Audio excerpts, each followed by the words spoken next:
Vamos a tener una nueva clase, que es la clase número 7, y va a ser bastante breve. El objetivo de esta clase es que sea corta y que pueda cumplir el objetivo de que ustedes mejoren, justamente como dice acá, la escritura académica y su corrección de estilo. La teoría que vamos a trabajar hoy está sacada de un libro que se llama Escribir en Español, claves para una corrección de estilo, de María Marta García Negroni. Y que el prólogo es una partecita del prólogo, es lo que dice ahí, que dice: este libro está destinado a todos aquellos que sienten placer por la lengua y que busquen mejorar el dominio del español. En este sentido, la obra aspira a ser una herramienta eficaz, ¿sí? Es una herramienta eficaz para quienes trabajan con la lengua escrita en sus todas manifestaciones. Y teniendo en cuenta que nosotros somos estudiantes universitarios y además vamos a ser futuros profesores de educación física.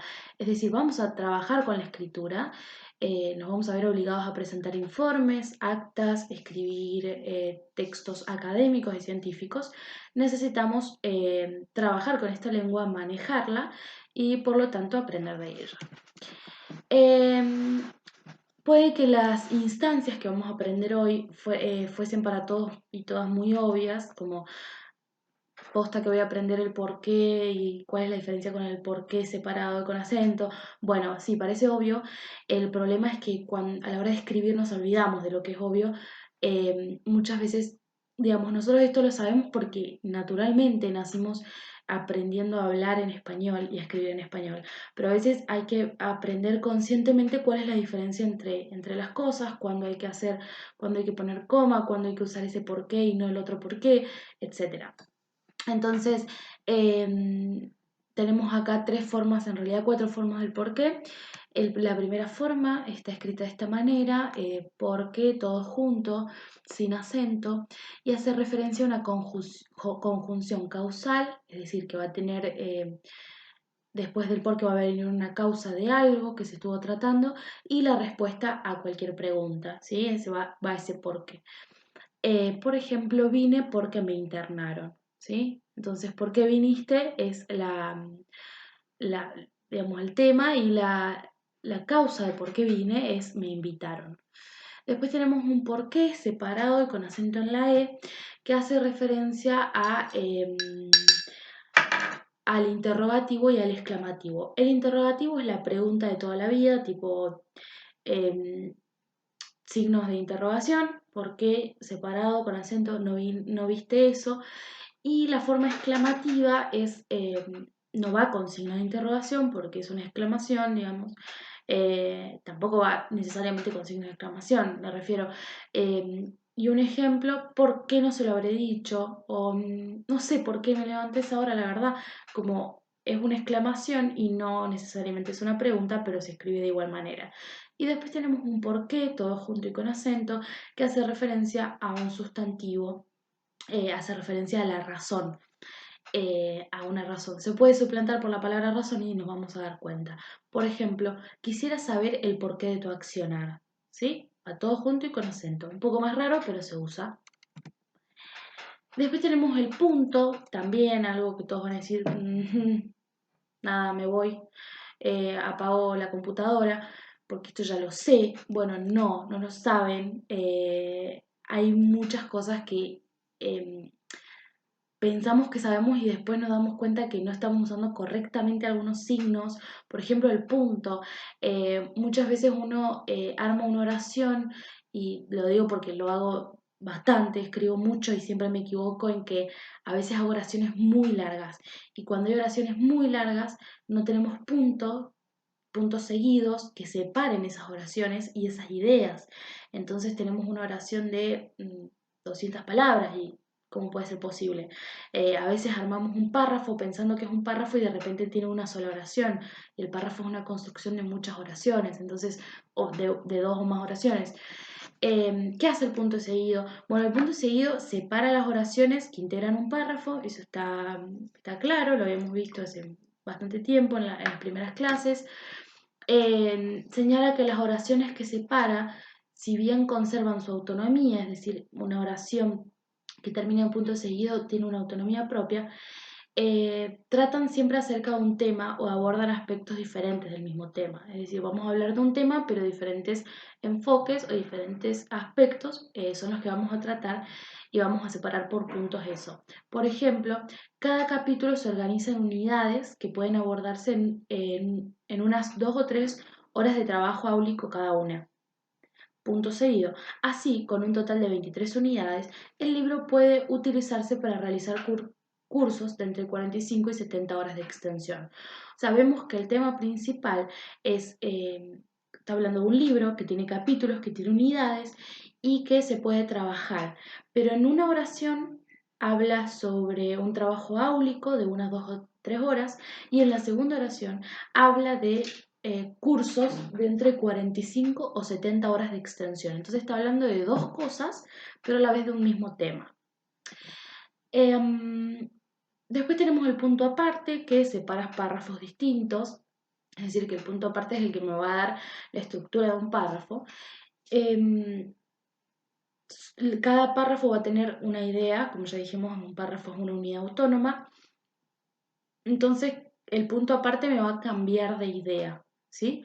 Puede ser el mismo asunto, es decir, vamos a poder seguir hablando de libros y capítulos, pero ya no va a tener otra perspectiva, ya no va a hablar de los cursos o el trabajo áulico, va a hablar, por ejemplo, de eh, la información que tiene el libro, ¿sí? O la estructura formal del libro. Se va a ir por otro lado. Y el punto final de toda la vida no lo voy a explicar, pero bueno. La coma. La coma también es muy importante aprender la coma. Hay varios aspectos en que nos confundimos con la coma, inclusive no sabemos dónde ponerla, no sabemos si puse muchas comas, si pongo menos.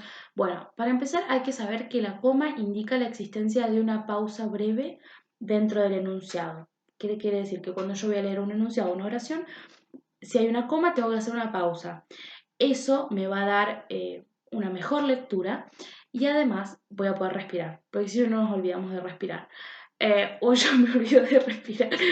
A ver, ¿cuándo se usa obligatoriamente la coma? Ah, bueno, y me olvidé decir que separa elementos dentro de un enunciado, ¿no?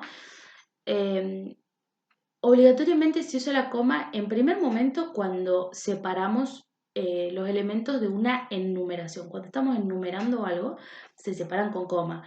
En un momento llegaron Juan, María y Pedro. Enumeramos esas 3 personas, separamos con coma y la I en última instancia del último elemento, ¿no? No se pone coma. Eh, Dice, otro tanto ocurre si los elementos enumerados son proposiciones subordinadas. No se asusten con lo de proposiciones subordinadas. ¿Qué quiere decir? Que acá tenemos una oración que dice, dijeron, ¿quiénes dijeron? Ellos, sujeto tácito en plural, ellos dijeron, ¿sí? Que ya no les quedaban alimentos, coma, que el frío les impedía continuar y, nexo conector, que necesitaban ayuda con urgencia. Entonces tenemos una oración principal que tiene un sujeto tácito con un verbo que es dijeron y después tenemos esta coma que me va a separar, ¿sí? Un elemento dentro de un enunciado que es que el frío les impedía continuar y después tenemos un nexo conector que me va a separar a otra idea. Entonces tenemos una oración acá y otra oración acá. Son dos oraciones subordinadas. ¿Por qué? Porque se subordinan ¿a qué oración? A la oración principal. Ellos dijeron que ya no les quedan alimentos. Estas oraciones, proposiciones subordinadas, van a ir separadas con coma. Y si se dan cuenta, las estamos enumerando. Dijeron que ya no les quedan alimentos, coma, en número, que el frío les impedía continuar y, por último, en número, que necesitaban ayuda con urgencia. La coma también separa los dos términos de las construcciones copulativas intensivas, no solo y sino también. Construcciones copulativas, no hace falta que lo expliquemos porque no va al caso. Lo importante es que ustedes puedan ver los ejemplos en donde sí se usa coma y los recuerden, digamos, los apliquen y los usen. No solo es inteligente, coma, sino también muy estudioso. Cuando dicen, no solo es buen estudiante, sino que también sale de fiesta. O sea, como está completa, ese no solo bueno, no importa qué es, pero lo que voy es que no solo es inteligente, coma, sino también muy estudioso. Ahí va coma obligatoria. Después tenemos, asimismo, tenemos que separar oraciones que son introducidas por qué palabras, por con que, así que, luego, de manera que, también para separar coordinadas adversativas que son introducidas por pero, más, empero, sino que, ¿sí? Es decir, por ejemplo, hemos terminado, coma, así que puede retirarse. Esta es una oración eh, que también se subordina a hemos terminado. Entonces, no, estoy en clase. Hemos terminado, coma, así que puede retirarse. La coma también se emplea para separar los adverbios, como por ejemplo, efectivamente, generalmente, probablemente, sinceramente, honestamente, ¿sí? Que van a modificar el enunciado completo. Estos adverbios y locuciones se escriben sí o sí entre comas. Ya no va a haber una coma, sino que va a haber dos que van a encerrar el adverbio. Efectivamente, felizmente. Eh, si se encuentran en el interior del enunciado, no lo vamos a poner al principio porque no podemos empezar, digo, no va a haber una coma antes de felizmente porque es un punto seguido, pero si decimos felizmente, coma, el tren llegó a tiempo, por fortuna, coma, pronto podrá estar con ella. Ahora, si están dentro, en el medio de la oración, va entre comas. Su situación es efectivamente muy complicada y van dos comas que lo encierran al adverbio efectivamente. Ahora bien, si nosotros nos damos cuenta y queremos omitir la palabra efectivamente y decimos su situación es muy complicada, podemos dar cuenta de que se encierre con coma también denota que que es un elemento que se puede eliminar. Y eso va a pasar también con las aposiciones. ¿Qué son las aposiciones? Por ejemplo, si yo digo María, la mamá de Juan, es muy trabajadora. Ese María, la mamá de Juan, ese la mamá de Juan va a ir entre comas. María, coma, la mamá de Juan, coma, es muy trabajadora. Ese es muy trabajadora se referencia a María. Y ese, la mamá de Juan, es una posición, es un elemento que yo le agrego a la palabra María. Es como una descripción de la mujer. Entonces, ¿qué pasa? Si yo elimino la mamá de Juan, igual va a seguir siendo María. Entonces, si yo elimino, va a quedar María es muy trabajadora. Lo mismo lo encerramos con coma. Da cuenta como si se encerrara entre paréntesis, pero no se deje llevar mucho por esto, solamente en situaciones como estas, ¿no? Después tenemos